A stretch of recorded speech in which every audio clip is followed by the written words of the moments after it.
7331 and Savannah Pharmacy in Countryside Shopping Village. Convenient opening hours, including Sundays and holidays. Oh, I think they're doing a great job. A lot of them are. Good afternoon, Dwayne. How are you? Not too bad, sir. Ladies and gentlemen, Radio Cayman's Talk Today with Sterling Dwayne Ebanks. But I do have some questions. There are more questions than answers. Radio Cayman's Talk Today. If you're ready to talk, we're willing to listen. Well, I really enjoy this program today. Cayman Islands' foremost listeners participation program. May God bless every person.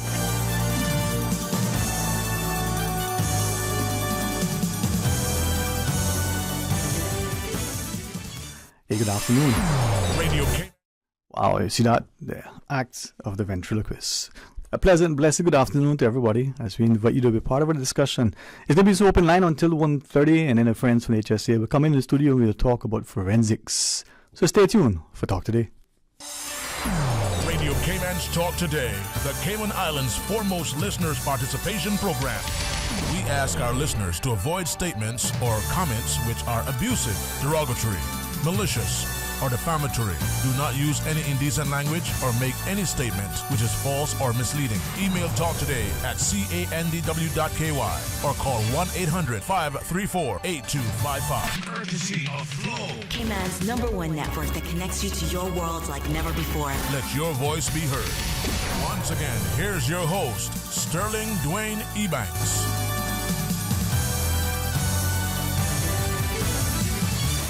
Hey, good afternoon. Welcome back, and thanks for joining us. Want it to be as pleasant as it can for all of us who may need a little extra uplifting today. So it's some open line. It's a toll-free call with the kind compliments of Flow if you want to be a part of the discussion. As we go straight to our phones, welcome, good afternoon. Thank you for calling. Mr. Sterling. How are you today, sir? Blessings to you for the Christmas, huh? Well, I still ain't got my 1-800 number yet. Well, a lot of people have been asking for much, and they get little. Some people who have been asking, persist. So maybe it'll be provided. All right, but in a long time. And I don't realize that they don't want the poor people to call in because they complain too much. So that's why they don't want to give them no more. Well, but God is on his throne and he always finds a way. So I want to call in today. Just a few more days left in this year to thank the good master above for taking us through, and some of us still not going to make it through according to what I see going on the roads, but I'm praying and asking the people that is hearing my voice today to please slow down. We're going to get there. If they're tired or sleepy, pull off, close your eyes 2 minutes, cut off the engine. But please, the road is dangerous now, very dangerous. And like I said, we're almost to the end of 2022. And trust me, 2023, Professor predicts that it ain't going to get no better. But let us continue to pray for one another. Let us keep our eyes focused. The good man David tells us in Psalms 121, let us lift our eyes up unto the hills, which cometh our help. That's where we get everything from. Our help cometh from the Lord. Amen. So let us keep focused. If you're going to drink, don't drive. Please remember you might take your own life or somebody else's life. Remember the reason for the season. It is not about the day, but thank him that he came. That is all I have to say. And to the whole staff of Radio Cayman, I can't big them up enough. And I mean everyone that works there. I can't big them up enough. So, Merry Christmas, and God bless the Cayman Islands. Amen. God keep us strong. Let us have more love for one another. Let us those that are coming here, please respect us. Respect our principles. We love you all. Keep focused and have a healthy. Remember now, everybody gonna eat a lot of food for Christmas and a lot of cassava cakes and yam cake, but losing weight helps a lot. Mm-hmm. I think I have beat diabetes by just losing weight and eating a healthy diet. I was a diabetic for years, but my good doctor, Dr. Chestnut, Hislop Chestnut, rough me up, catch me by the collar, and pull me up. She's smaller than me, but she pulled me up and roughed me up and put me right where I'm so happy today to know that I'm free. Yeah. But she's an excellent physician, you know. Carolyn, God bless. Amen. Silver, Susan, Silver Fox, the doctor, the nurses, everybody in Radio Cayman. Yeah, Joel and all about it. Hey, thank you, sir. Thank you. Thank you. Have a good one. Amen. Blessings to you too. And I appreciate, the caller's sentiments. I think Dr. Hislop Chestnut, Dr. EBANKS, or Dr. EBANKS is. We have some excellent physicians. We have some excellent homegrown physicians. And I would like, maybe to that caller's point, to ask a few things. Let's celebrate our people. Let's recognize that if we live and work here, we have a chance, as he shared as we close out this year, to look at where we are and ask, what are we doing? Is it to create more division, discord, and disharmony? Are we trying to unite and come together as a people to ensure not just political stability, economic prosperity, social harmony, but safety as we move about? Why is it that we see other jurisdictions where the guidance notes, for want of a better word, being issued, it's Christmas and you're shopping, make sure you hide your purchases, don't discard your big box, so that people can see, advertising, you got a new TV, and you then become a target. Really? It's one thing that your neighbors, friends, family may covet what you have, but it's another that your wider community comes and says, look at that shiny new purchase, let me come and steal it. Now, if that is the society that we are accepting, if that's a society that we are fearful will happen if we do nothing about it, then that's on us. Now, to the caller's points, definitely we thank Almighty Father for His grace, provision, protection, love, His blessings. But we also reminded that faith without works is dead. So what are we going to do? The gentleman shared, they want to somehow marginalize further poor people.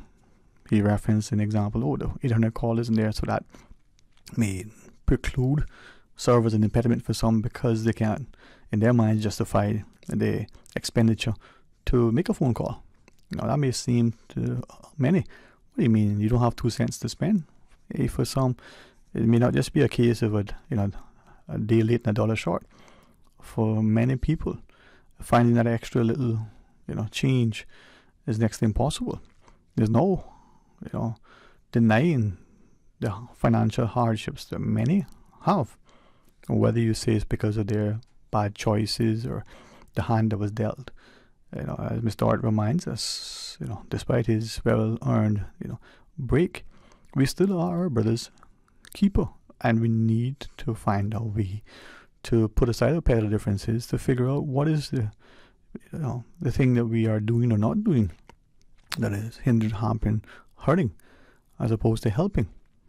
Now, his reference to the poor, well, it's perhaps something we should expand to include, those from whom they're being marginalized, they're being discredited, they're being somehow divided, they seem to be denied a voice. And then if it's the financial access, if we allowed the actions to cause us to be further disenchanted, to be further sort of dismissed, and we do nothing, faith without works is dead.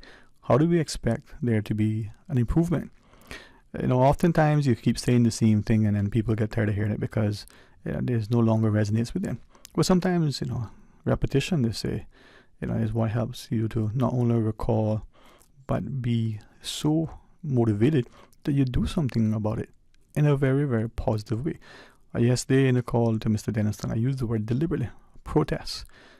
And knowing how we use words and how we sort of interpret and apply, the word protest, for many of us, conjures up an image of an assembly of people. And we would say a mob. Again, another very, very powerful word with a very negative connotation. But that protest, if we were to take the examples of Martin Luther King, for instance, can be peaceful. The protest doesn't have to be many.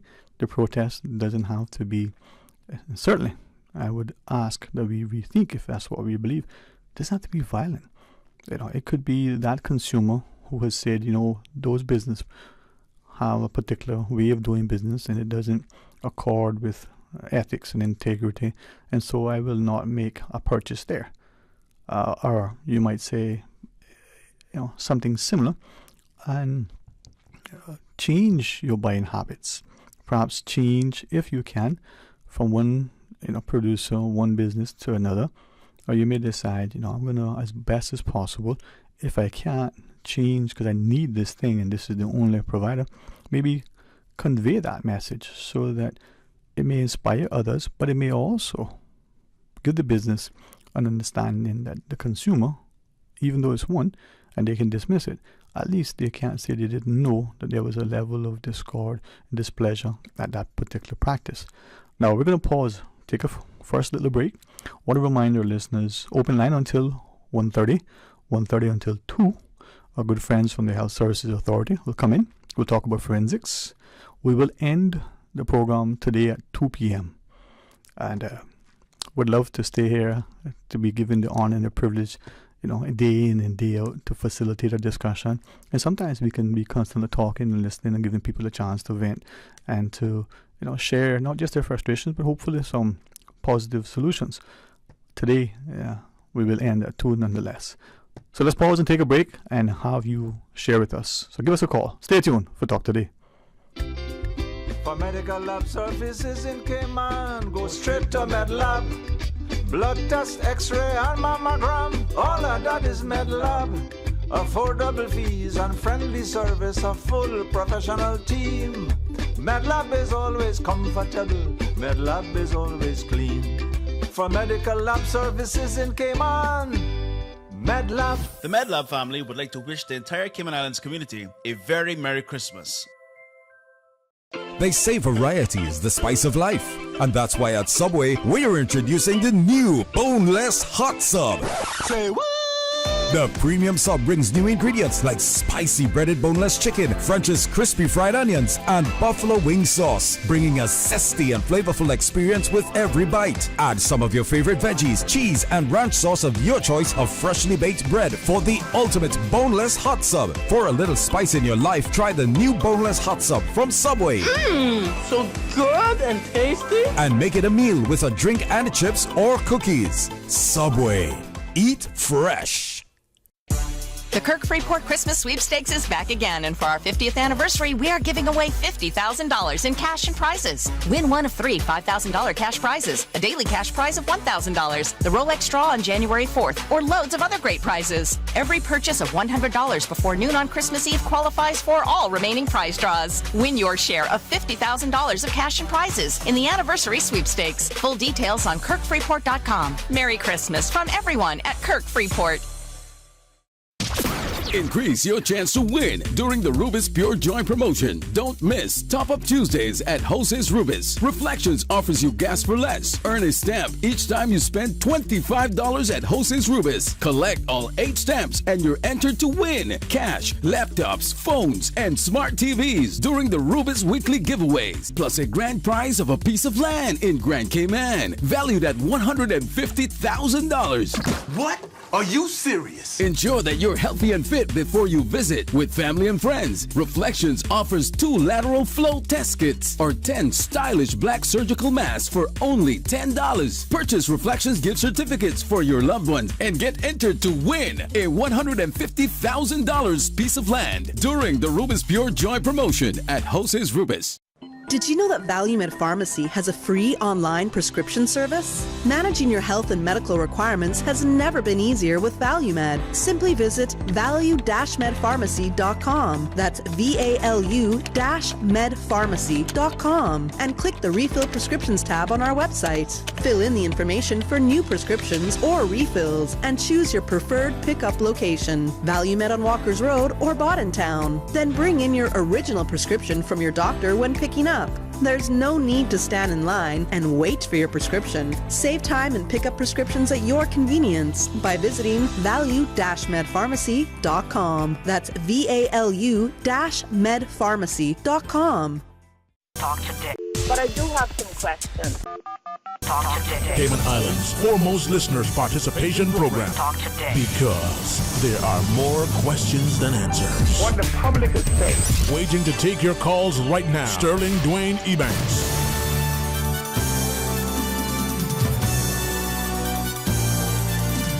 A pleasant good afternoon. Welcome back and thank you for joining us. And to the last caller who was sharing that, if you're out and about, please be extra cautious.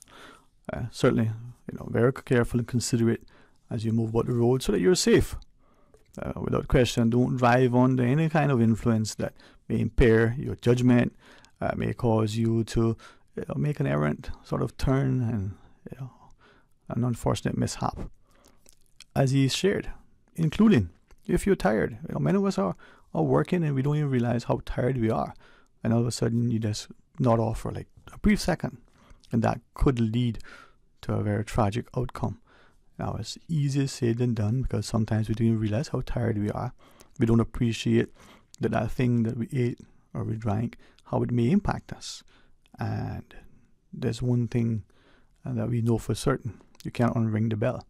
So as contrary as we may be after something has happened, rarely can it be undone, if at all. Give us a shout though. Let's always understand the importance of being honest and realistic, but let's be always positive and optimistic. So share your thoughts with us, 949-8037, 949-8037. Toll free with the kind compliments of flow, 1-800-534-8255. Or let's WhatsApp 925-3261 and have you share your thoughts with us as well. Then to the last caller, again, increasingly we talk about us and them, the haves and the have-nots. We talk about the special interest groups. We point increasingly fingers that sometimes may be justified at them and those and the like. Whether it's the blaming of police because they're not doing enough. But as I said, and please don't hopefully take it the wrong way because I misspeak. Yes, we need to hold people in authority accountable, but the police are people, and I would imagine as people, we can only do so much. But if we are our brother's keeper and we are partnering and we are not willing to condone ill behavior, we're not willing to accept anything less than the very best. Now, it doesn't mean the biggest house, the fanciest car, the best clothes. It means a society that is safe, civil, one where a person, not only has the right to say something, with appropriate decorum and the like, accepting their responsibility for their actions, but a society that is also going to defend that thing which is said. So if you think back to what Voltaire has shared, not only should you have, the right to say, and I can disagree, but I have to also, vehemently defend your right to say that thing. Now, we're not talking about inflammatory things that create discord and make it worse. But to be able to stand, we think to Hyde Park in the UK and people can get up and speak. And do we have that in Cayman? With great, deference to what Mr. Steve McField has referred to many times. I believe he called it the tamarind tree. Hopefully I recall it correctly. And that there have been many assembly under that tree where sometimes it became a heated exchange. And yes, things may have transpired that perhaps we didn't necessarily like, but it served as a place for gathering and people to advocate and vocalize their sentiments. Now, a sitting judge decides that to solve that issue, or we cut down the tamarind tree. But that sort of removal of the tamarind tree, like many things, could be a little bit uprooting and further displacing a society and perhaps inculcating in them, not just consciously but unconsciously, that if they should speak and assemble, that they will be denied, not just ostracized by their own, but they will be punished. Now, if that is what is happened in our society, are we letting it, continue? If that's what is happening, are we acknowledging it and say, how do we address it? Again, back to the word protest. You would recognize that many times consumers, will vote with their wallets. And they will determine whether a product is given sufficient support that it can continue in the market, whether it needs to be improved or discarded, or whether a particular business practice. We think back to a time not long ago when businesses saw that the consumers were demanding certain ethical practices, the discontinuing of certain things. One would believe that they, knowing polluting rivers and groundwater, at some point when it became too costly financially because it was exposed, they could no longer justify what they did, because their statistical analysis said, well, if we did this, the chances of being sued successfully is this, so it's worth the risk, financially. There were very little consequences otherwise. But when the consumers said, there's more than just a financial cost, we're going to see you as a bad business practice, and we're going to call you on it, and if you don't change your ways, some may have done it in a way that could have been better, but it was pacify a small group. But if the consumer will vote with the wallet, maybe the electoral voter will also do likewise and become engaged and informed and insist that there will be an active part of the process, instead of pointing fingers and castigating the special interest groups, again, perhaps justifiably, but recognize that that special interest group is looking out for its interests. If the wider community believes that its interest is a safe, secure, stable society where you have a meal at a restaurant in an open air because it's a wonderful day, you want the sunshine and fresh air, or it's a cool of the evening and you just want to be outdoors, take in the sights and the sounds and maybe the vista and the like, or you're in your backyard, or you're inside your home, you're going to bed, or you move into your car after a long day's work and you're distracted by all the things without having to be escorted to your car by security, without having to fear that, so you're going to be accosted, assaulted, robbed, perhaps even killed. And those things are happening in other places, and increasingly those concerns are evidently very much in the front and center of all of us. But if we allow it to continue and we blame, that one is the reason why, or that one not doing that, then we are collectively the problem. Now, the answer may not be as readily to hand. We may not necessarily have that political will, the societal courage to address it. But if we don't at least acknowledge it, chances are we'll never find a viable solution. And we can do all sorts of things, And one thing is to remain silent and do anything, that is everything other than what needs to be done. Often many of us will quickly probably misquote, misinterpret, misapply Edmund Burke's, lamentation, that evil prevails when good people do nothing. And that's basically what has happened in many instances. We say, well, I don't want to get involved because I don't have a dog in that race. Or I don't want to get involved because that's my friend, or that's something that may cause a bit of discomfort. Or I may be somehow displaced, I may be denied some promotion, some accolade, some level of financial reward. But if we gate ourselves into our communities with the best security, and every time we leave, we're under armed patrol escort, maybe that's the life we want. But then who will become in prison? And is that a life that we want? So we enjoy ourselves within those communities, but we can't venture beyond it. Now, if we look at the dystopian future that's been portrayed in many a book, and we ask ourselves, are there any strong parallels with what is presently prevailing within our society? We have to question, are we sitting down and doing nothing, ignoring the obvious, oblivious to the potential future consequence? And then when our children and grandchildren look back and perhaps convict us of failing them, maybe it'll be too late. If we look at where we are now, would our parents and grandparents be happy with our actions and inactions? If we measure who we are by what we have, does that make us happy, fulfilled? And if, importantly, if the person who speaks out, irrespective of our perceived, notions of their motivations, or even what they may have declared publicly, if what they're saying is true, and we still castigate them because we don't like them, we don't like the fact that they have the audacity to say that, or they shouldn't have said that in that public forum because that just makes all of us look bad. It doesn't change the truth, And there are many of us who occupy a position who probably lack in every single way that would bring credibility to that position.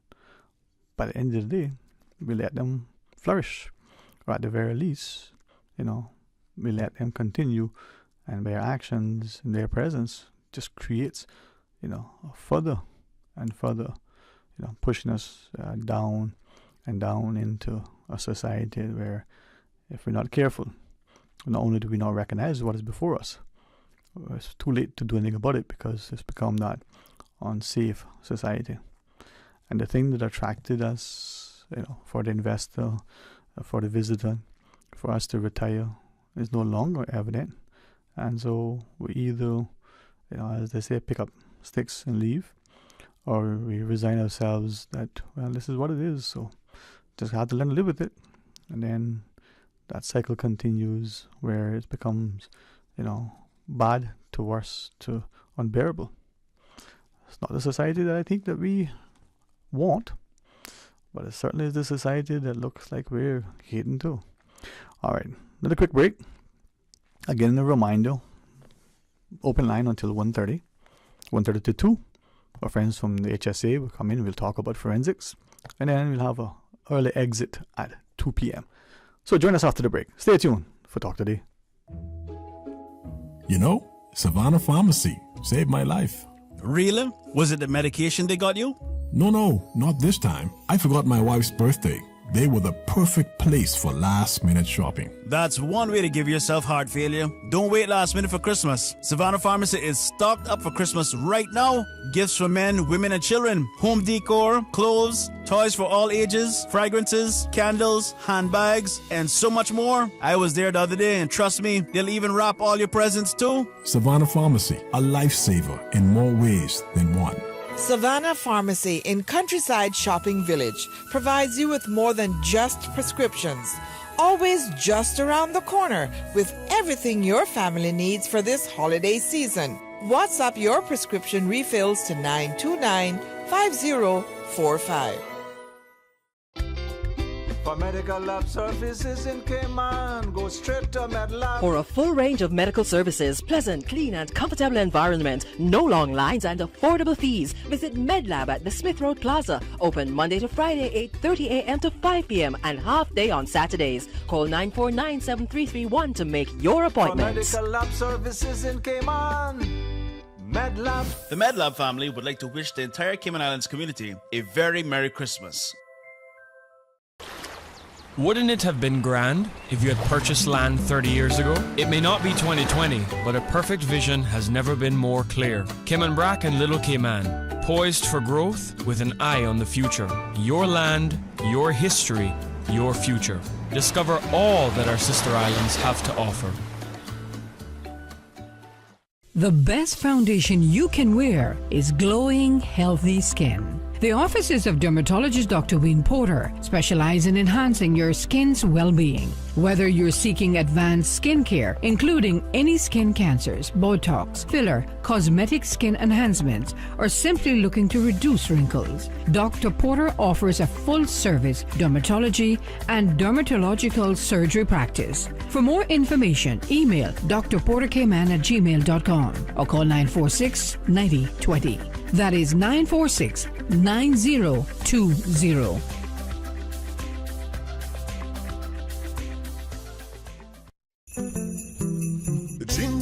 Jingle bell, pick up your feet. Christmas shopping at Le Classic cannot be beat. Quality style, luggage and leather, shoes that make you feel like you're walking on feathers. So step on in before stepping out. Come see what your friends are all talking about. When Here at the Strand, it's the season of cheer. Christmas time is here. Merry Christmas from Le Classique. Come see us in the Strand, 11 a.m. to 7 p.m. Talk to Dick. But I do have some questions. Talk to Dick. Cayman Islands' foremost listeners participation program. Talk to Dick. Because there are more questions than answers. What the public is saying. Waiting to take your calls right now. Sterling Dwayne EBANKS.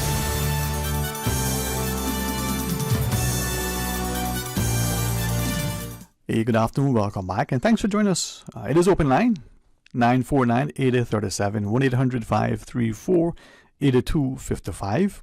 You can WhatsApp 925-3261.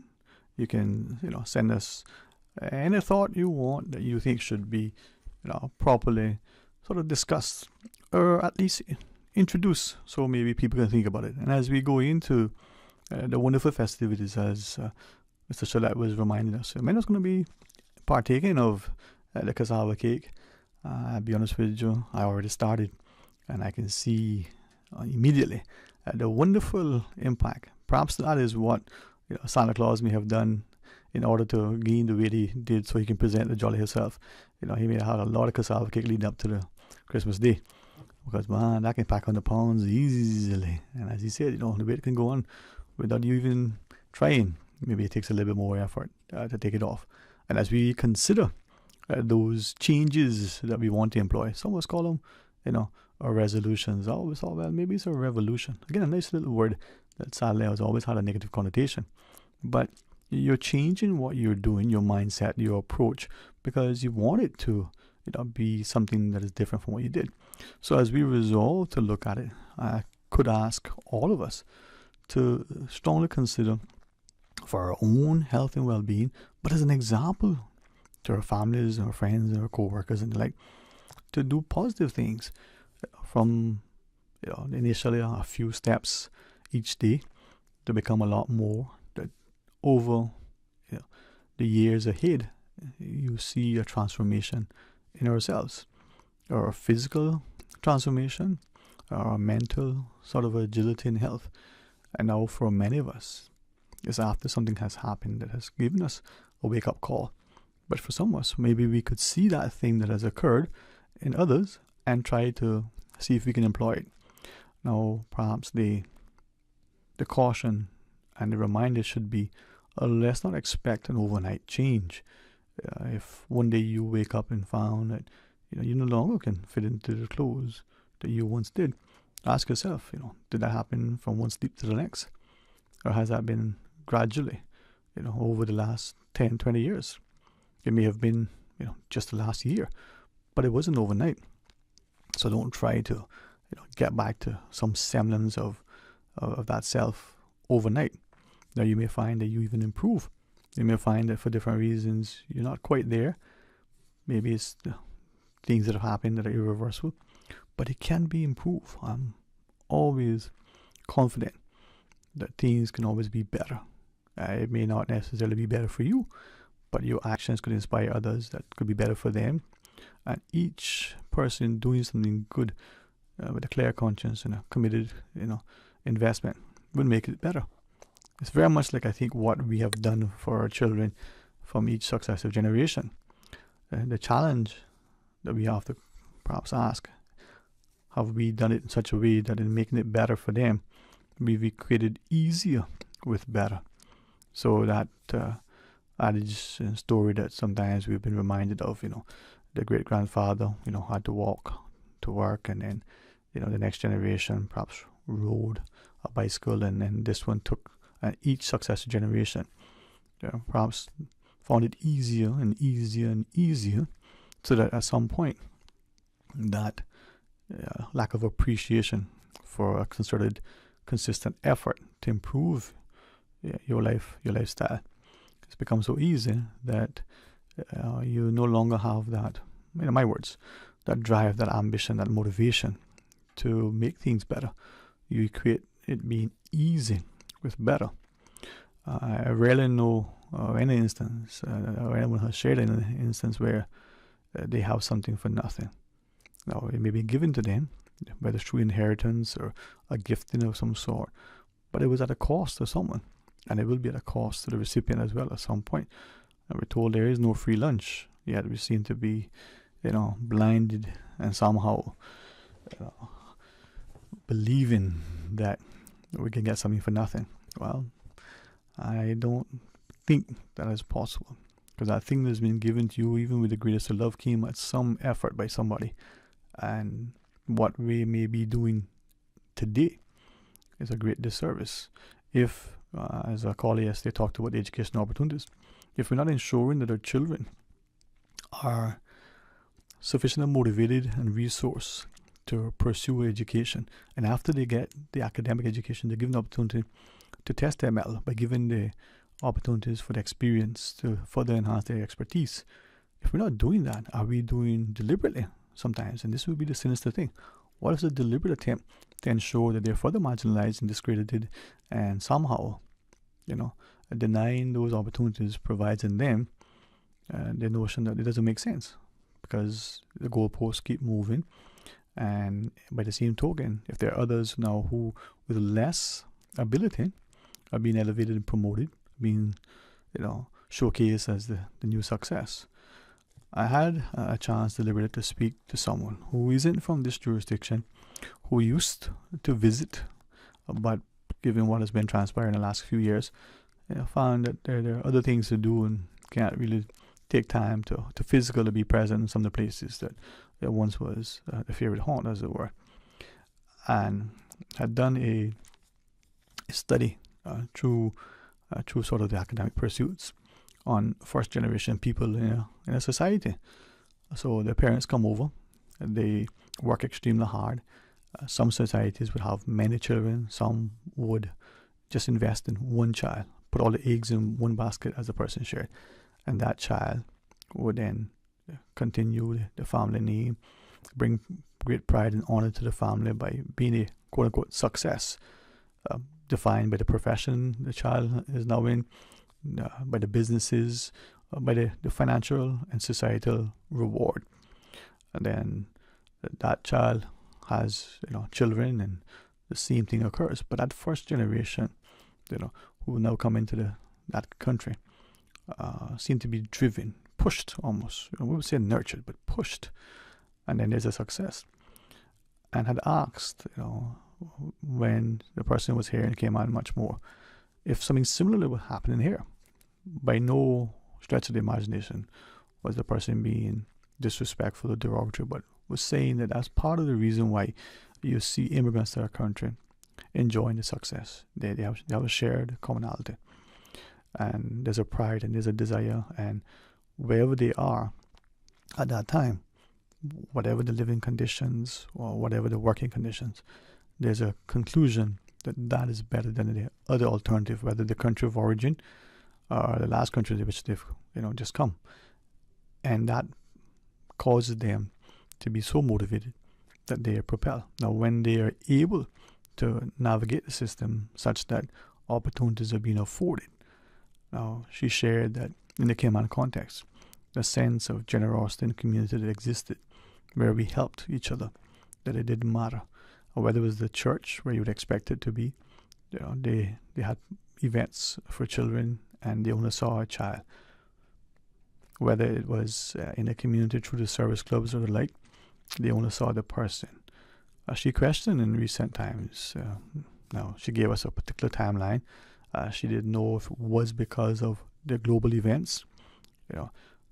For her, there's no question that the issue of a dreadful day on September 11th, and I'm sorry I pause. I remember that, like many of you, and we had some clients in lower the tube anyway. And she said she don't know whether that was the pivotal sort of movement for some, or whether it was us in the Cayman context of the changing sort of political paradigm, the granting of status, and the potential positives, but also the concerns that were dismissed by the wider community. Not only the generational Caymanians, as we've called, but even some who felt that they were honored to be given, Cayman status, but the way that it was transpiring seemed to devalue the process. And then, subsequent things that transpired that may have caused us to see Cayman status as nothing more than an immigration tool that provided convenience. The possession of a Cayman passport is just a travel document. For many, it was a show of citizenship, only to realize that it's not, according to official rulings and the like. Then to fast forward increasingly as to the change in political guard and the like, and what will cause a very divided society because there is no shared ethos as to what we can have. All right, maybe a lot to digest, especially at this time of the year, but maybe it'll provide good conversation as we sit in fellowship over the next couple of weeks. All right, our news at 1 is imminent, so let's go to that. And when we come back, let's have some open line. Please stay tuned. You are listening to Radio Cayman, the voice of the Cayman Islands. Today's biggest news. Radio Cayman. Your voice, your choice. Local, regional, international. This is Headlines from Radio Cayman's newsroom. Today's biggest news. With your latest headlines, I'm Felicia Rankin-Solins. The Ministry of Education on Tuesday, December 13th, broke ground for the new Theoline L. McCoy Primary School Hall. The 14,136-square-foot multi-purpose facility will have a minimum shelter capacity of 600 people and feature a commercial-grade kitchen and a large stage. In international news, the Taliban have announced the closure of universities for women in Afghanistan, according to a letter by the Higher Education Minister. The minister says the move is until further notice. It is expected to take effect immediately. It further restricts women's access to formal education, as they were already excluded from secondary schooling. Just 3 months ago, thousands of girls and women sat university entrance exams across Afghanistan. Former Hollywood film mogul Harvey Weinstein has been found guilty by a Los Angeles jury of raping a woman. The 2-month trial heard how Weinstein used his influence to lure women into private meetings before attacking them. The 70-year-old Oscar winner is facing up to 24 years in prison when he is sentenced. He is already serving 23 years in jail after he was convicted of rape and sexual assault at his first trial in New York 2 years ago. These are your headlines. I'm Felicia Rankin-Solins. For the latest in news and information, Follow Radio Cayman on social media, Facebook, Instagram, Twitter. Download the Radio Cayman app or log on to our website, radiocayman.gov.ky. Radio Cayman is pleased to feature this special Sister Islands historical vignette brought to you by the Ministry of District Administration and Lands. Explore your history, explore your land, explore your Sister Islands.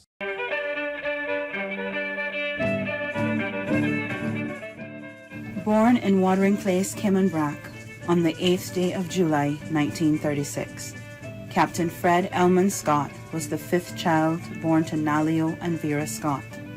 Captain Scott worked the seas for over 52 years, a career which saw him span the global currents. In 1953, he joined his first ship, the Beretta, a local cargo vessel, signing on as deck boy, working his way up to bosun. In 1955, he joined National Bulk Carriers, working his way up to able-bodied seaman. In 1959, he signed on the Ore Meteor to go to Marine School in New York, attaining a third mate's license. He joined the Bulk Petrel as third officer, where during one voyage he was solely responsible for using Morse lamp signaling to save a sister ship which had run aground. He continued to flourish and attained second mate, chief mate, master mariner, and radio operator licenses. In October of 1969, he took a job on oil exploration ships as a captain in Brazil. Captain Scott would later move from Brazil, where he spent the next 20 years piloting cruise ships and tankers in Grand Cayman.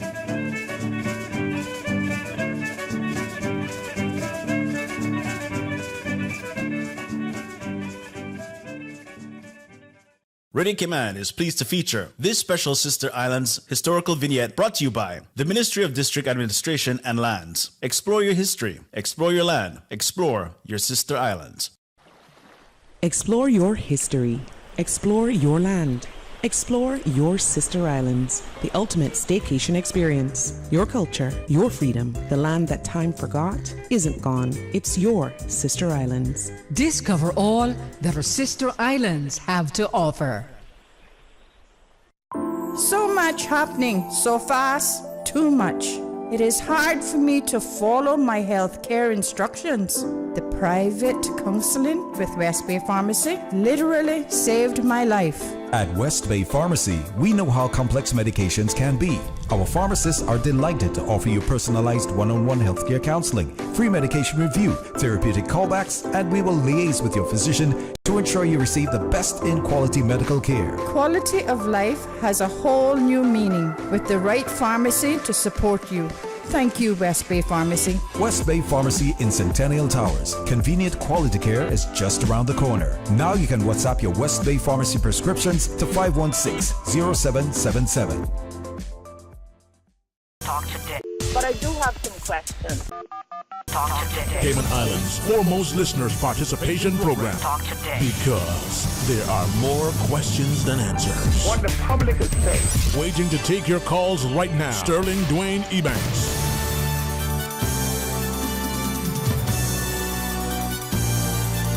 Hey, good afternoon. Welcome back, and thanks for joining us. Thanks for being a part of our Open Line segment. Thank you so much for the opportunity to have sat here, almost this entire year and being a part of our ongoing discussions. To the quick message that came through during the break, to the listener, I'm glad that you have an extended lunch. Glad that you're enjoying it. It's good that you have some time off. And the person is saying simply, let's, if we can, step back, slow down, and if not able to do what the listener is doing, sitting somewhere near the water and really enjoying the cool breeze, is reminding us that if we're in our offices working, if we are on vacation deliberately, to be mindful that that thing which we enjoy has come at a great cost and sacrifice, our own, but those of others.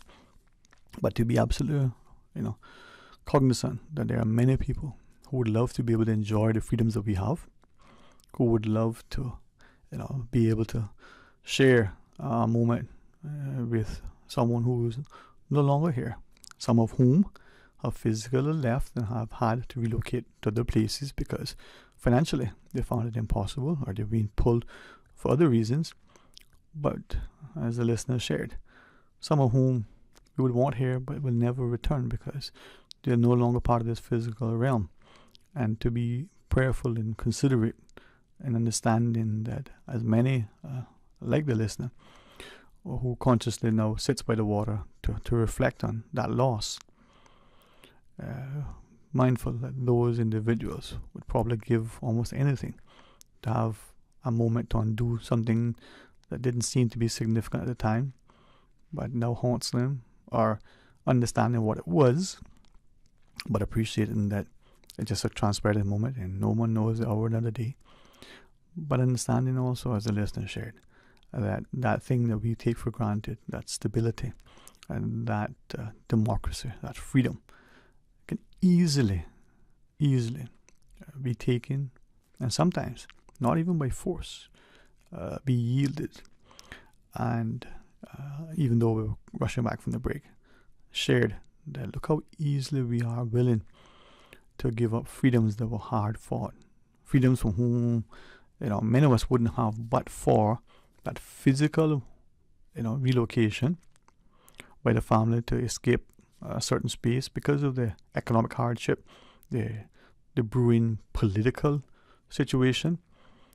And like many of us whose families have enlisted in the armed services of their countries to champion, as Mr. Loxley talks about, the freedom and democracies, whether it was wars of generations past, whether there are little skirmishes in certain areas. Now, the last sort of caution that the listener shared is they don't have to be that physical display of a war, but the actions of those that we elect and we appoint, if they go unchecked, and at times if they're not, supported, but also he says, forced to account, then they become the actions that inform subsequent generations. And long, you realize that you've yielded, was the word that listener used. Now, I had that conversation with that person a number of times in this last 2 years, and a few sentiments that were expressed during the break resonates simply because, for whatever reason, the listeners being reminded that we live in a space where so often we've yielded, so much without even realizing. I think the listener referenced that in one way, that incessant creep, that insidious sort of move to certain things. And we don't always appreciate what that means for many of us, and that we have to be vigilant, to be active, to be engaged, to be informed, to ensure that the actions of those we elect or appoint are in keeping with the best interests of our democracy. I believe, Mr. Fox, we have there are 2 guests from the HSA. All right, we're going to pause shortly, and since they're here, let's be respectful to their time. Have them join us, and as we were reminded, we're going to ensure that the guests have sufficient time, but we have to exit a little earlier, maybe earlier than possible initially intended, simply because we can facilitate. But let's do that. Again, time waits for no one, and time is that one thing that we all should recognize and be respectful, because we cannot ring the bell and we can't rewind a second. So stay tuned for Talk Today. Busy, busy, busy. Feel like there's not just enough hours in the day. Savannah Pharmacy, service to make your life easier. Now you can WhatsApp your prescription order to 929-5045. And pickup is just around the corner with everything your family needs and convenient opening hours including Sundays and holidays. WhatsApp your prescription order to 929-5045. Savannah Pharmacy, wholesome values with modern conveniences. From boat days to beach gatherings, leave the catering to Subway. Choose from small and large sandwich platters, double meat wrap platters, and top it off with optional cookie platters for dessert. Or ask about our Subway box to go with the option of 6-inch or foot-long sandwich, 1 cookie, and 1 bag of chips. For all occasions and celebrations, let Subway focus on the food so you can focus on the fun. Visit subway.ky for catering options. Subway. Eat fresh. Planning a holiday party this festive season? Drop into Reflections Liquor for Less and discover the incredible priced better markdowns. Hundreds of fine $1.99. Cases of ice cold beer below wholesale prices. Save $10 off liters of absolute. Exclusively at Liquor for Less, enjoy our Big Bubbly Blowout sale for your New Year's Eve celebration. Fantastic manager specials on your favorite fizz. Prices so low we can't say them on the radio. Liquor for Less, 5 locations from Soundway, Airport Center, North Church Street, Savannah, and Northside are there to serve you. Open 10 a.m. to 10 p.m. Monday to Saturday and 1 p.m. to 7 p.m. on Sundays. Please drink responsibly. No alcohol beers and wine are also available, as well as gift certificates and gift wrapping. Merry Christmas from Reflections Liquor for Less. Here's your reminder, don't forget the Coca-Cola Christmas Truck Parade is on this evening from 5:30 until 9 p.m. starting off at the Turtle Farm in West Bay and working its way down into Georgetown, heading off to West Bay Fire Station, the Governor's Beach, Cardinal Avenue, Windsor Park, Country and Western Bar, and ending at the South Sound Dock. It's the Coca-Cola Christmas Truck Parade. Meet Santa, music for all, toys for kids, and lots of giveaways of Coca-Cola products. Cybercrime happens online or through the technology we use every day. Anyone can be a victim of cybercrime, whether you are a young person being bullied or harassed online, or an older person or business who's been scammed out of money or personal data. Cybercrime is an issue that touches all of us. The Cayman Islands government has therefore created an online resource to help keep you cyber safe in an ever-changing world. In online situations, it is better to be cyber safe than sorry. Learn now to protect yourself against cybercrime. Visit gov.ky/cybersafe. Tune in Monday through Friday at 7 a.m. and 10 p.m. for the Daily Sports Report, covering local, regional, and international sports. Proudly brought to you by Dr. Wayne Porter, offering a full-service dermatology and dermatological surgery practice. Call 946-9020 to book your appointment today. Your Radio Cayman 6 p.m. news, Monday through Friday, is brought to you by Logic. Your life connected. Talk today. But I do have some questions. Talk today. Cayman Islands' foremost listeners participation program. Talk today. Because there are more questions than answers. What the public is saying. Waiting to take your calls right now. Sterling Dwayne EBANKS.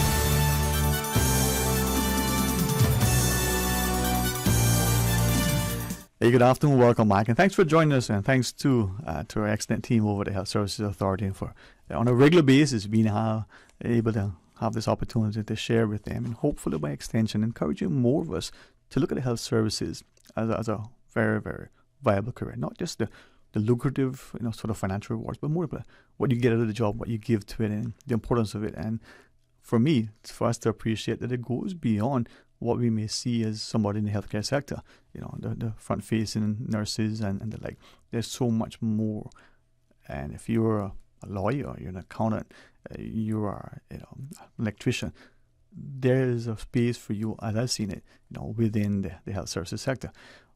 But if I might ask, and it's not so much because of the glory and the glam of the silver screen, but forensics. Whether you're a forensic anthropologist, whether you're a forensic accountant, just the word itself imbues within us this sense. But to, conjure that image of the lab in a white coat and you're inside, and these things are spinning around and all sorts of things, and you got the goggles on. I mean, that's the romantic side of it. I'm wondering if that is what it is, and as I ask and learn, maybe I'll encourage and inspire that young, lady who's now sitting, oh, school is over. She's getting excited to get her science set. So perhaps, Ms. Kami, maybe to you first. Sure. Would it be okay? Hopefully our news would use it. A brief intro. Name, rank, and position, Sergeant. My name is Cami Strong. I am the DNA Technical Leader at the Cayman Islands Forensic Science Laboratory. I'm actually pretty new to the position. I've been here just since September, so I'm just settling in. But I do have about 22 years of experience or so. A few days, huh? Yeah, a few days back in the U.S., and then I worked for the U.S. military for over a decade doing forensics as well. So welcome aboard, soldier. Thank you. Now, Ms. Beverly, as the forensic manager and as someone who always sort of quality assurance, we want that thing to be the very best. And there are some things where it can't be anything other than exceptional. It has to be perfect. You're baking a cake, you're calling for a dozen eggs. It doesn't matter if all 11 are absolutely fantastic, but if that one is just a little bit off, the whole thing is off, right? So you need to ensure that within your lab, everything's pristine and done precise. Ms. Beverly, would you do as Ms. Kami and give us a brief intro as well, Ma? Hi, welcome. Thank you for having me on the show. As you said, my name is Beverly Eiffel. I am the forensics manager at the Cayman Islands Forensic Science Laboratory at the Cayman Islands Health Services Authority. I have been at the lab since I finished university from 2010. I started out as the forensic analyst. I was promoted to scientist actually almost 2 years ago, and then as luck would have it, or fate would have it, I ended up being the acting forensic manager, and then became permanently the forensic manager September. So I've been in the role for just under 2 years, and it's been a whirlwind. It's been an interesting time these last 2 years. I say it, I know it may kind of offend some people, so I say it a little more, because some people, you agitate them a little bit, they might actually start to think and do something productive. These last 2 years are like centuries. So much has happened in terms of the growth of so many things, not just our race lines for some of us, but so much has unfolded. And I think if I can, Ms. Kami, from that perspective, whether you're working in the Cayman context, or whether you have been in larger spaces and you bring your experience, your expertise, and you apply it, we can raise the bar. We can expect excellence. We can ensure that resources are adequately provided. So before we go back to Ms. Beverly, it's kind of from that perspective, seeing that, like, just as an analogy, we just played the World Cup. It's probably the one sport that is truly global. And it doesn't matter that the team playing speaks one language, the other team speaks another. The four officiating, officials and everybody else speak something else different, they understand the game of football. And all the fans, likewise. As a scientist, you speak the same language. You're looking for the same things. The small, geographically speaking, space, the growing budget, but still relatively small, still only in the tens of millions versus the billions. How does that make the Cayman, forensics lab and the need to ensure that quality, as we ever talk about, be that thing that gives us credibility, competence, and timely results?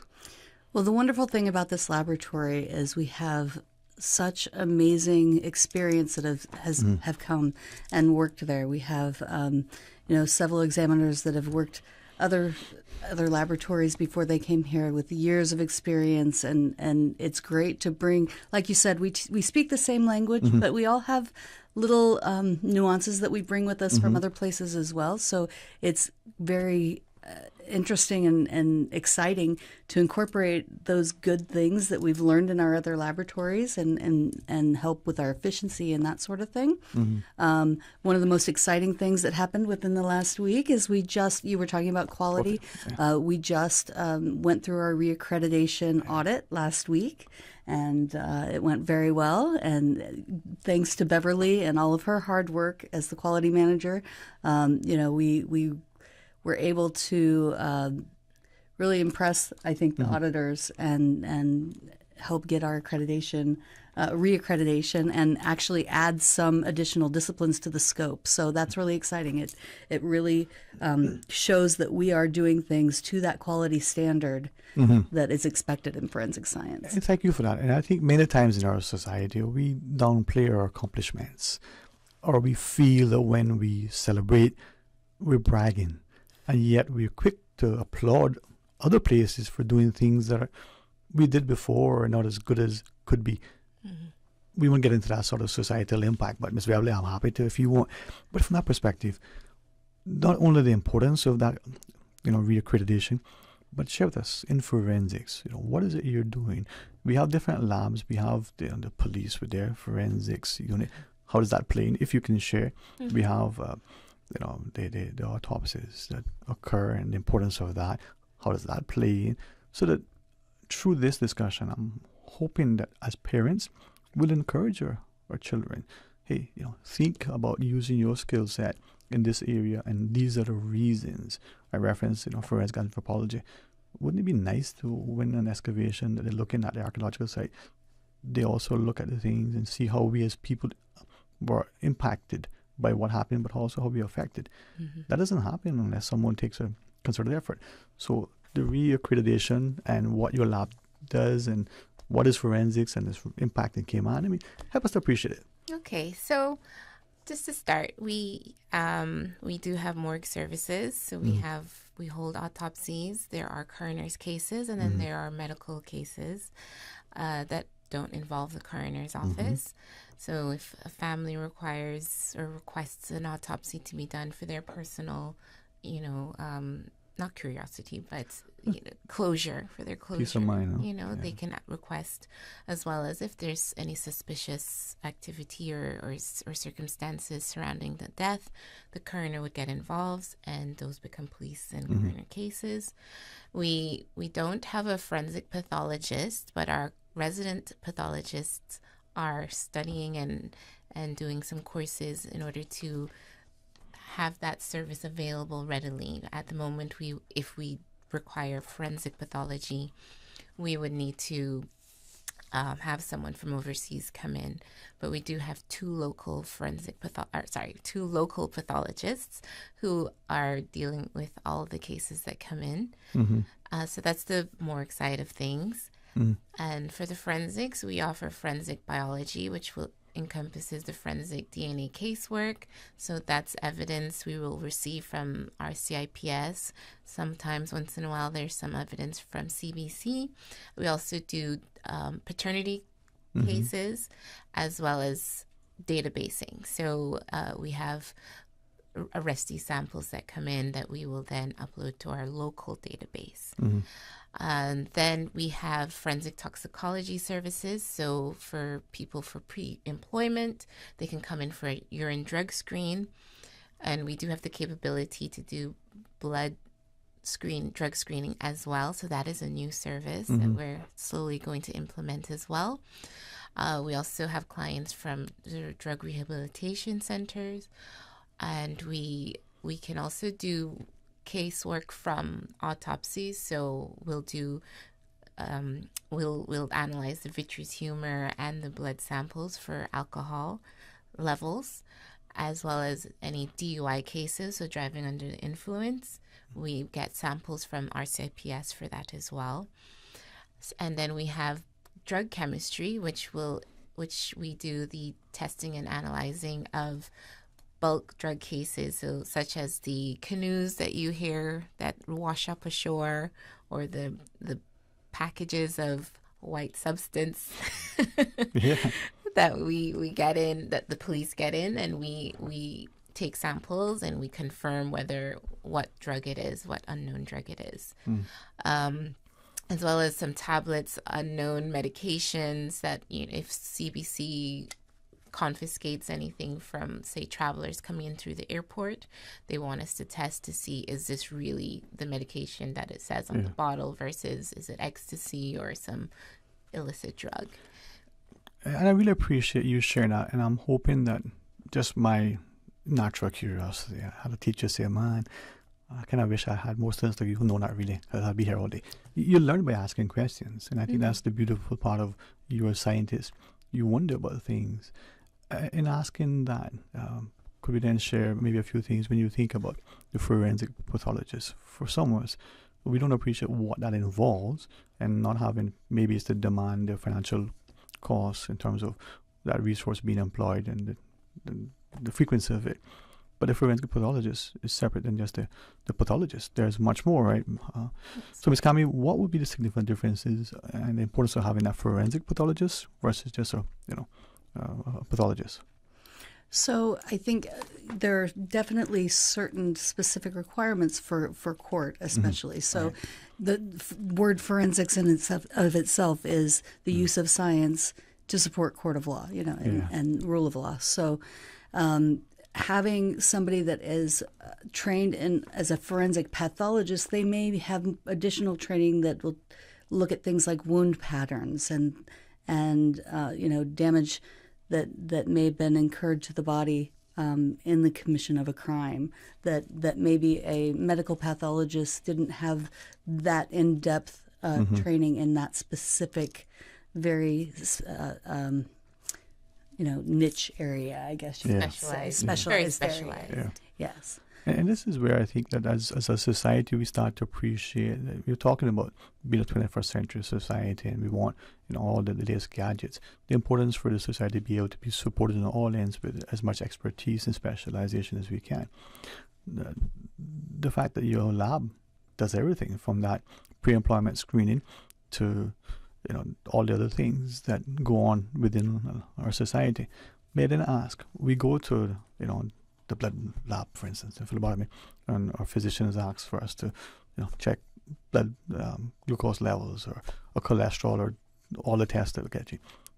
Do you all do that too, or is that a separate section within the hospital? So that's a separate section. So that's the pathology lab. Yes. Yeah. So we stick to the forensic side, nothing medical. Okay. So we don't do anything medical or clinical. Right. So that's the big difference with our lab versus the labs in the hospital. It's quite rare to actually have a forensics lab attached to a hospital. So how persons may view a hospital may not necessarily be the same as how they should view a forensics lab. Yeah. But it just so happens that we are connected with the hospital. We are very much a warm part of the hospital. But we don't do anything clinical. So we don't have people who can draw blood. Obviously that requires nursing practitioner skills type of thing. We're not able to do that. You just take what's drawn and do what you need to do. Right. So so they hand us the evidence, the samples, they turn those over to us, and then that's when we step in and we carry out the various tests that are required. And thank you for sharing that, because I did not know that until some years past. That it's unusual, because that's what I know the Cayman context to be. There was the forensics lab, and that walk down the hall in that direction was intimidating. When you knew what transpired, as a person going to make an inquiry, or it was intimidating. I mean, the morgue is right there, the corridor.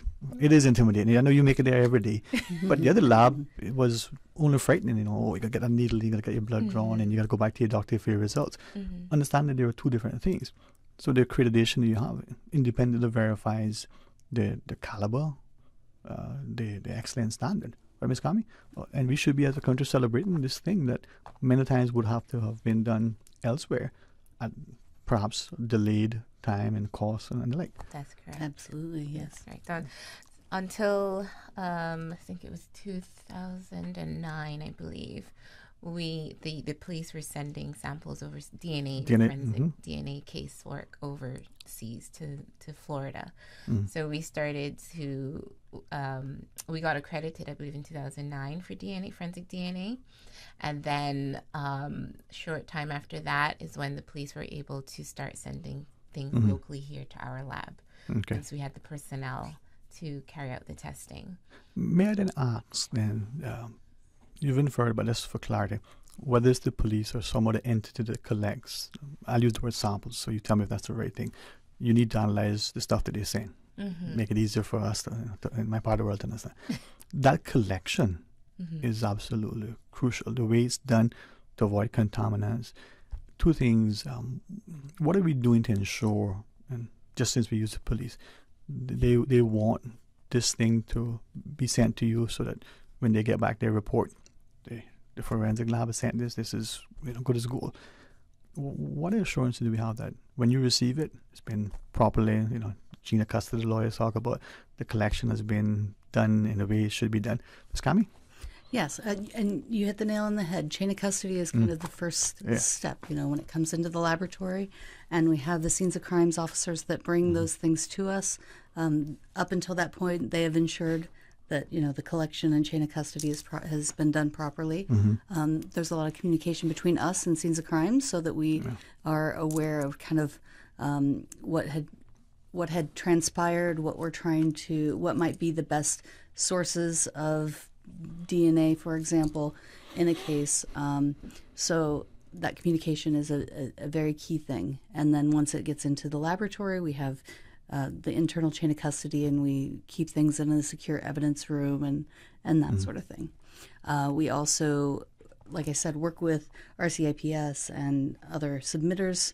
We have elimination samples that they've given us so that we know they're doing their best to handle things so that they aren't going to contaminate it, but we have their DNA profiles just in case, so we can double check. We do it for ourselves as well. Yes. All of our staff members submit their elimination standards so that we can make sure that the results that we're putting out there are accurate and of good quality. And this is absolute paramount. You need your results to be, unquestioned. As we go into the breakdown, again, just to sort of give our people, and hopefully, as we watch, the television screen unfold and we'll be drawn by it, that we'll be even more encouraged to say, hey, you know what, I wouldn't mind entering that area. We can talk about the study at some point and the importance of, that consistent sort of concerted effort. But with the police, let's say it's a suspected DUI. You share that your lab, the nurses are not there to draw blood. You do. What happens? The police suspects this is a DUI case. I mean, the person is stumbling all over the place. It looks like it is, but they need to know for sure. Is it a police officer taking and drawing the blood? I mean, what happens there? No. So they're brought to A&E, and that way the doctor or the nurse draws the blood. Yeah. So a qualified physician, medical practitioner is doing that portion of it. The police take it in as their exhibit with the proper packaging, the proper, there's specific test tubes that has to be used so that there's preservative in there so that the sample doesn't break down. Because it's not as they take it today, it's brought to us tomorrow.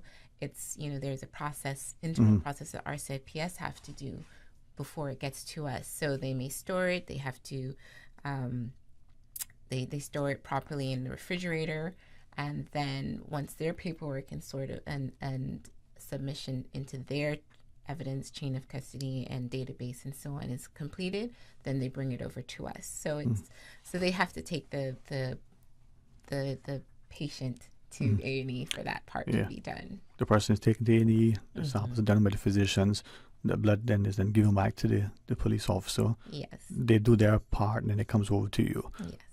And maybe some of us understand that process. Maybe some of us would say, well, why doesn't it just stay there? But we won't get into that. We'll leave that for the others. After a break, can we ask more about some of the exciting things that you're doing?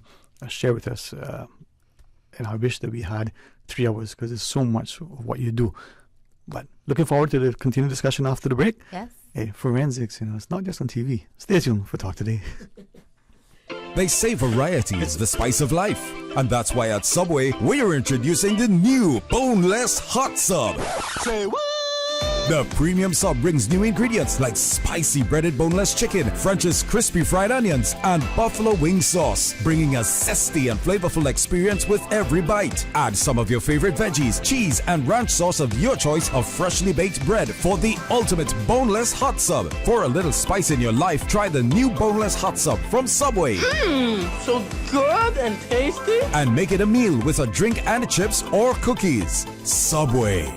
Eat fresh. You know, Savannah Pharmacy saved my life. Really? Was it the medication they got you? No, not this time. I forgot my wife's birthday. They were the perfect place for last-minute shopping. That's one way to give yourself heart failure. Don't wait last minute for Christmas. Savannah Pharmacy is stocked up for Christmas right now. Gifts for men, women, and children. Home decor, clothes, toys for all ages, fragrances, candles, handbags, and so much more. I was there the other day, and trust me, they'll even wrap all your presents too. Savannah Pharmacy, a lifesaver in more ways than one. Savannah Pharmacy in Countryside Shopping Village provides you with more than just prescriptions. Always just around the corner with everything your family needs for this holiday season. WhatsApp your prescription refills to 929-5045. Freedom, Cayman Brack. Freedom, Little Cayman. Soft breezes, blue waters, no traffic. Unwind and rejuvenate your mind, body, and soul. Sister Island Staycations, a taste of freedom. Discover all that our sister islands have to offer.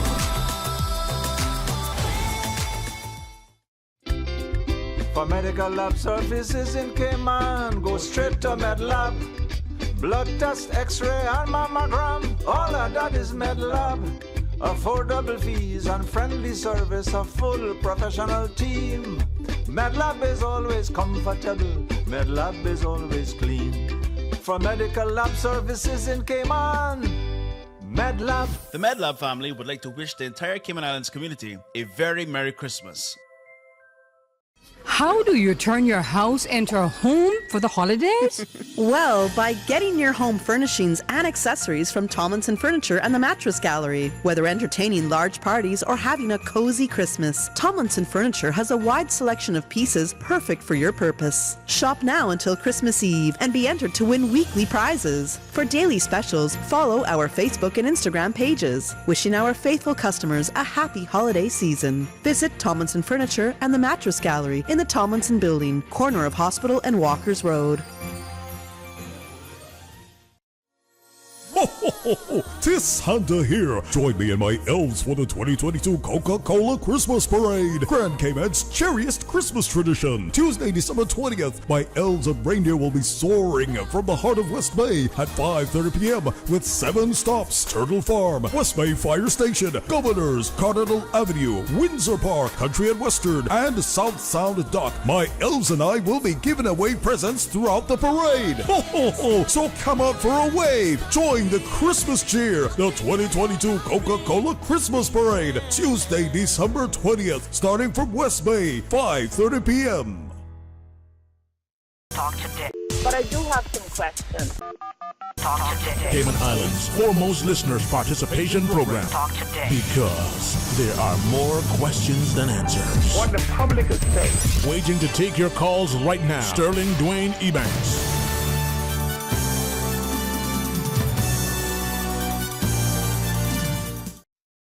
And thanks for joining us, and thanks too to Ms. Beverly Phil for joining us as the forensic manager over at HSA and her technical team leader. Got it right, it's Cammie Strong. If it's okay to share and you guide me, it's so encouraging that in our society, despite the statistical demographic, after a recent census, to see more and more of women at the helm.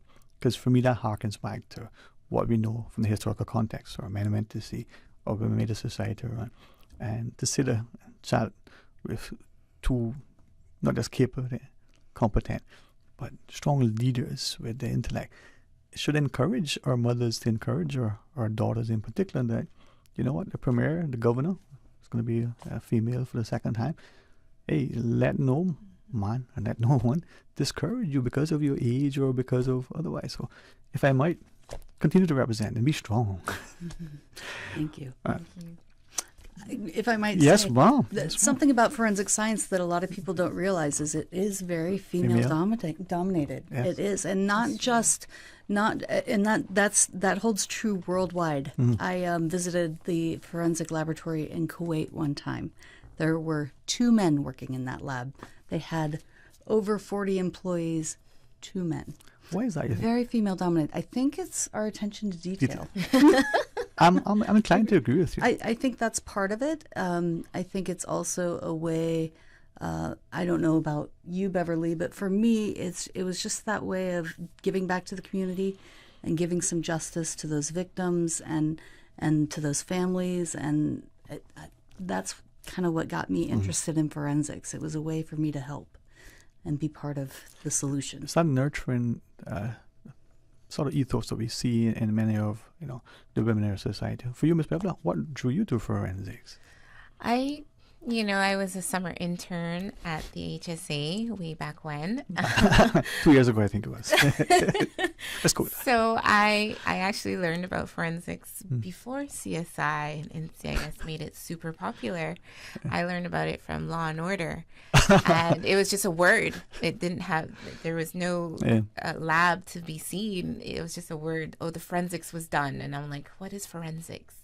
And when I saw that there was a department at the HSA, my interest was piqued, and I said, let me try there. Because all the other, I ruled out pretty early, doctor was not in my book. So I said, let me try the forensics department. And I actually was excited to get up every morning and go into the department, go into work, because I love the lab work. I'm not much of a people person, believe it or not. It's shocking. You're such a charming. I know. Are you serious? I am very, very shy. Well, please don't enter any of the beauty pageants, because Miss Congeniality is yours, and the rest of them will just be by all. Thank you. Yeah. But yeah, no, I really enjoyed just being lost in the lab by myself, just in the zone doing work. I had worked at I think Kirk Freeport, and I've seen a part of customer service trying to get patient, or not patients. They're pretty patient. Get people to buy things, and I'm not that person. I'm not like, come buy this now. No, I don't have that skill. I realized that early, so I enjoyed just going behind in the back room of the lab, doing all the lab work, and I excelled a lot at it, and it showed in my schoolwork as well, because I was doing A-levels and at the time. So my strongest point at that point was my lab work. Theory, but lab work, A+. A+. So I really enjoyed just being in the lab, and I did apply to go into the field of medicine, but I also applied to go into forensics. And when I saw that I got into forensics in Canada, I screamed. I jumped for joy, ran to my parents' room, and I screamed and said, I got in. They're like, oh, for UE? I'm like, no, not UE. I got into University of Toronto for forensics, and they're like, okay, if that's what you want. They weren't too sure. I was like, that's what I want. Yeah. So I was happy about doing forensics lab work. And thanks for sharing that, because I think by extension I know a little bit of this story. And this is what I was saying, as parents, sometimes we encourage our children without even understanding that we want to live vicariously through them. But there's a strong complement between whether you work in a lab, in a pharmacy, in any of the areas, the physicians, the nurses, those are the ones that we see often, but without the supporting cast. How many times as a patient, the physician, she's talking to the pharmacist and they're discussing something that you may only hear on one side, understand partially, but that penetration, that decision as to what would be the best course of medication, there's a collaborative approach. Without you all in forensics, sometimes we don't necessarily, but the labs generally, know what is it that we're trying to achieve. So if I can then ask, and certainly share as much as you wish, that education, those subjects, I know it's easy for you because it's probably just a few years ago. But what do you say to that child who's thinking of studying? I mean, physics, chemistry, math, and the like are in, but maybe you can learn that. Maybe you have that in you and you don't realize it because you've not been encouraged. To you, Ms. Kami, first. So forensics, with most disciplines of forensic science laboratory, they're going to have a strong background in the hard sciences, so biology, chemistry, that sort of thing, right? For DNA examiners, to be qualified as a DNA examiner, you need a minimum of a bachelor's degree with genetics, biochemistry, molecular biology, and actually statistics and population genetics. That's population statistics. Those are all very important things. And I would say these days, most people actually go for their master's degree because of the competition that's out there in this field. It is a very small community. Forensics worldwide is a small community, but there are some excellent master's programs out there. Now, when I first started, there was no, like Beverly said, there was no CSI, there was no forensic science programs when I first started out. I was getting my bachelor's in biology. I was pre-med. I got my bachelor's in biology and anthropology, actually. And it was my anthropology professor that got me interested in forensics. It was really kind of cool. I worked this case with him. I worked this case with him during my undergrad, in which we helped identify some skeletal remains from this woman. She was found in a field. Nobody knew who she was. She didn't have any identification on her, that sort of thing. We were able to determine her age, approximate age, height, that sort of thing, and then link it to a missing person and determine who that individual was. Wow. 10, maybe 12 years later, I think it was 10 years later, when I was working at the Nebraska State Patrol Crime Lab, we had a series of cases that came in. A serial killer had been active, and she was one of his earliest victims. So it came full circle, and it was really cool to be able to work at, during my undergrad when I was still learning this and deciding that forensics is what I wanted to do, and then 10 years later help find her killer. That was the best feeling. Wow. And this is where I think, as Beverly sort of hinted at, that dogged determination, that attention to detail, being meticulous, being willing to see things through. I'm so glad that you all are willing to spend those long hours, to not allow life's distractions to get in the way. But I'm hoping that in sharing that as our community, from the policymakers and the politicians that vote the budget to the wider community, that we don't quickly dismiss the accreditation, that we actually celebrate how significantly important this is. DNA, do we want to know the paternity? But what if there are other things that are important? And if we have that resource within our shores, what may be a week or two out could be, if you're lucky, months elsewhere, if you have it here. And it's not something that I think we readily celebrate nor appreciate. Right, Ms. Baba? It's true. I mean, we do get a little backlash with some of our turnaround times, but, it's very... it's great to know that we have the capability to offer these services on island, as opposed to having to send things away. Because, for instance, when Hurricane Ivan hit and the lab had to shut down, there was some flooding. The then scientists, drug chemists back then, had to fly evidence over to a neighboring lab. And, you can't just... It had to be a company, so he had to go there. He had to physically do the work there, then come back.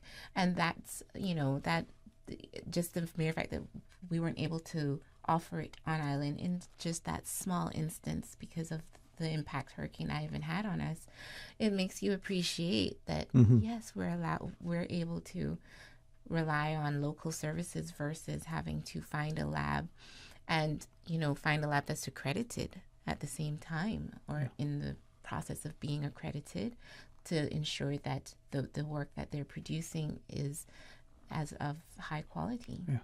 Well, we're going to pause and take the break now for this many times. Oh, thank you. The gentleman, the team we have behind the scenes are fantastic. So we can go until 57? All right. And all right. Well, thank you very much, sir. These guys are amazing. See, this is where the teamwork makes the job that much more, not just enjoyable, but truly rewarding. So thanks.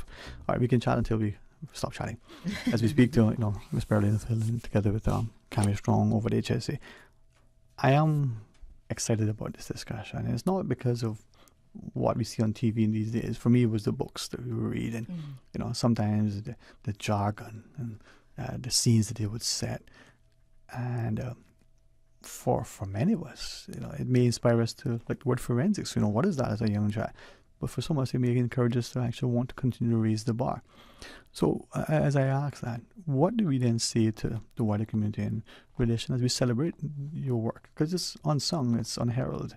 Very few of us even know of its existence or the good things that come in. Before Ms. Beverly goes in, Ms. Cammy, you're coming from a wonderful practice of large space and with a military background. Transition from that to sort of a state lab to, it's similar but different, huh? Absolutely. I was at the Nebraska State Patrol for the 13 years, and then with the military for 11 or 12, and the work that I was doing in each of those places gave me a lot of experience and skills that I could carry with me, and I come to this laboratory. They had great, like I said, they had great scientists, they have great equipment, but there's always new, especially with DNA, there's always new technology, there's always new methods that can be used, and some of those things, because I was with the military, the U.S. military, and they had infinite budget.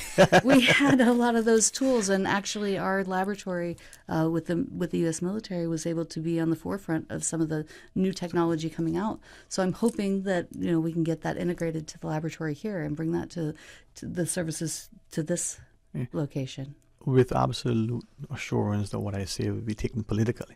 I hoping that they would not still deny. But I'm asking us as a country to continue to invest in our sciences and in the medical community so that our labs, just like so much, could become the center of excellence, to become another regional partner, and not just potentially helping to defray its own operational costs, but to serve to enhance the body of knowledge, to give people, that family who wants closure.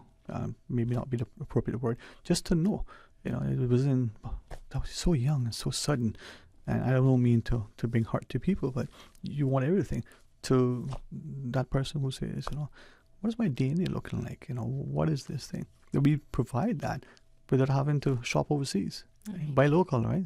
Well, not only that, but I'm also hoping, and I think Beverly's in support of me in this, but we are a rather small island, and we have a lot of neighbors, right? Yes. And a lot of the crime that we see on this island, I think, is coming also from other places. So we need to be working with those other nations and get more integrated, and especially when it comes to like sharing information about DNA and things like that, because if people are traveling. And we just have our local database, and we aren't talking to the other islands and other communities, then it's going to be a lower likelihood that we're going to catch the really bad guys, right? So we do it with the financial services sector. We make our legislation. We have international cooperation agreements because we're trying to combat, terrorism. We're trying to do all these things that would make the globe safer. Well, if we can just get a regional football tournament or a world tournament, if we can share resources to ensure that the society is safe, that people who act understand they will not continue to act with impunity. But it will give, I don't know, it's just, maybe it's naive to think that we can be honest, but I will strive forever. So, Ms. Beverly, I mean, we could do that. We could become that center. We could become that partner. Yes, because we've previously had cases sent to us from other jurisdictions. We've had a case, I believe, from Belize, and I think Montserrat was one. So we've had other labs, other countries reach out to us to ask, assist them with DNA services or any other service we're capable of offering. And that's something I would like to, in the near future, look into more, because yes, we have our police and we have our CVC clients, but it would be great to also expand our services to other jurisdictions, to other countries who may not have an accredited lab that they can send their evidence to. As small as our jurisdiction is, relatively speaking, and I say this hopefully, it doesn't offend. If it does, it's not my intent, and I apologize. But for someone, we downplay our success, downplay what we have and what we, as we're giants in the eyes of others or in our own eyes. But other larger regional jurisdictions have partnered, have shared stuff, asked us to do stuff. Now, without, betraying the confidentiality and negatively affecting whatever investigation that may be transpiring either jointly or in those places. I think sometimes we don't showcase that we are accredited. We don't herald their achievements or that we've actually been able to assist in certain things. As a parallel, Jordan Crooks is returning home. The Ministry of Sports will have a wonderful reception in the evening. This is a time for the country to celebrate the success, and to see how we're building that sort of unified approach. Our children probably went to school with him. We know his parents. Can't forget his wonderful sister. So, but just fantastic. And yet, will we be there celebrating that? Will we be there championing the needed additional resources that you have, the other things that build us? This is just one more thing that I think we need to look at to take pride in who we are and the people we can attract and retain to our shores, who could easily be working elsewhere and maybe enjoying greater financial returns. But again, perhaps naive or noble, we'll see. As we come to a closer discussion, I had a couple of things to ask, but Ms. Brother, to you and to the wider public, what would you want us to know about the forensics?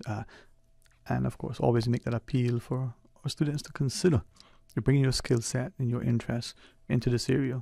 Be a physician if you want, but maybe go into forensic pathology.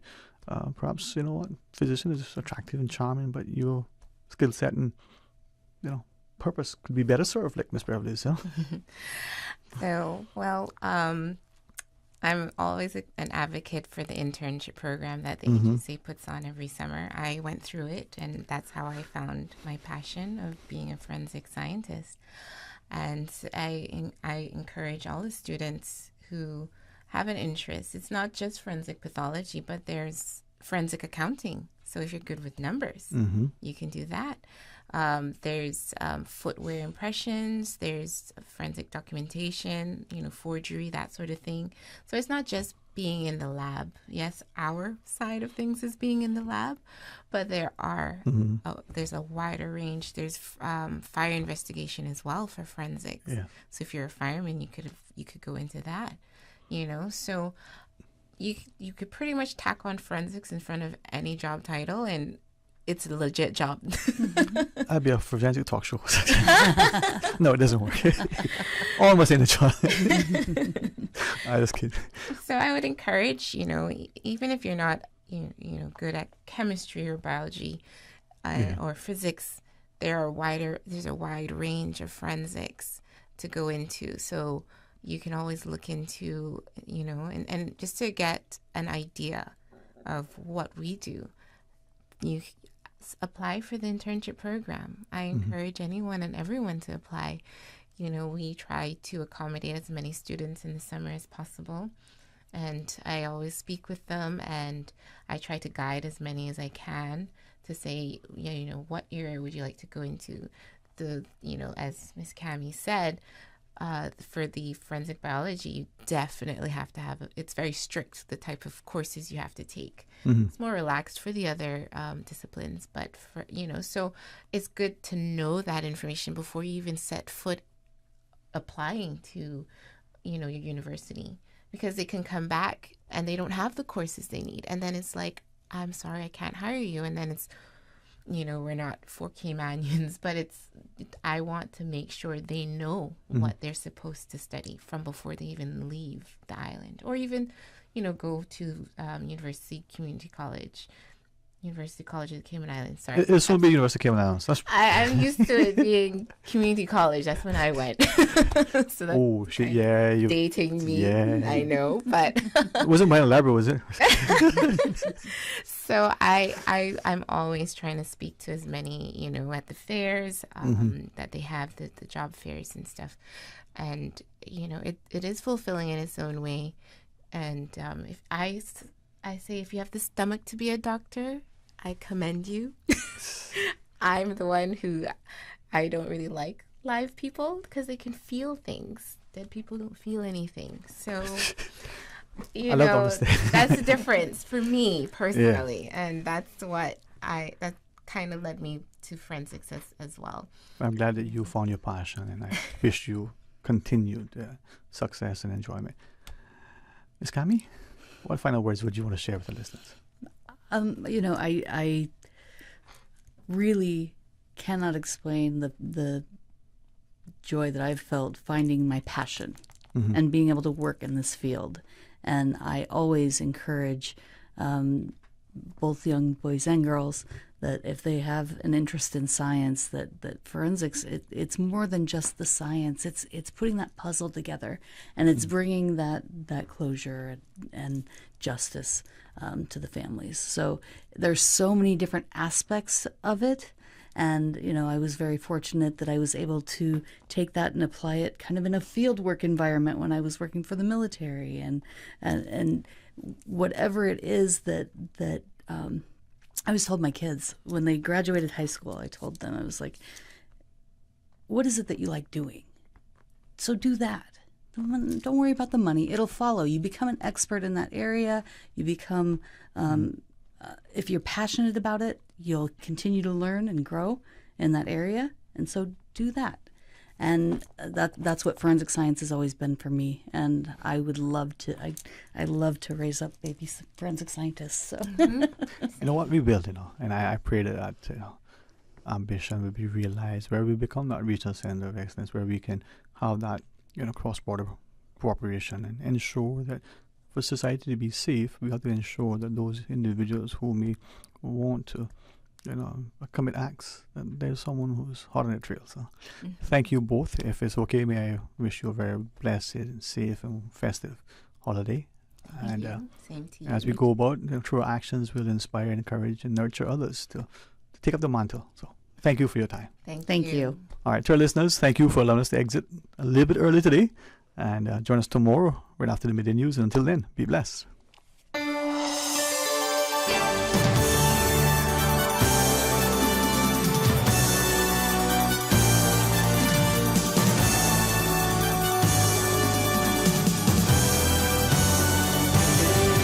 Talk Today is brought to you by Subway, open 24 hours in Countryside, Anderson Square in Georgetown, and Centennial Towers in West Bay. And by the Ministry of District Administration, Tourism and Transport. Explore your history, explore your land, explore your sister islands. MedLab in Smith Road Plaza, your complete medical laboratory solution. Call 949-7331. And Savannah Pharmacy in Countryside Shopping Village, convenient opening hours including Sundays and holidays.